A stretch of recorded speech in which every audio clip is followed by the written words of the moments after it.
Hello வணக்கம் நண்பா. இது அமர்சியூ. இந்த வீடியோ நம்ம என்ன பார்க்க போகிறோம் அப்படின்னா, டிஎன்பிஎஸ்சிக்கு குரூப் 4க்கு ப்ரிப்பேர் பண்ணுறவங்களுக்கு யூஸ்ஃபுல்லாக இருக்கணுங்கிறதுக்காக ஓல்டு கொஷின் பேப்பர்லேருந்து மேக்ஸ் கொஷின் பார்த்துட்ருக்கோம். அந்த வகையில் இன்றைக்கி ஒரு மேக்ஸ் கொஷின் தான் நம்ம பார்க்க போகிறோம். அவங்க கொஷினுக்குள்ளே போகலாம்.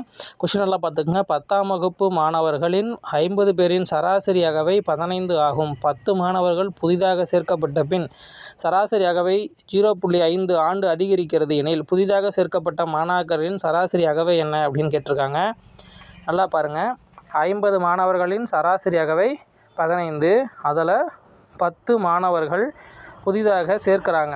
அப்போ 50 + 10 60 பேர் புதிதாக சேர்த்த பின் அவங்களுடைய சராசரி அகவை என்ன அதிகரிக்குதுன்னா 0.5 அதிகரிக்குது. அதாவது 15 அப்படிங்கிறது 15.5 அதிகரிக்குது.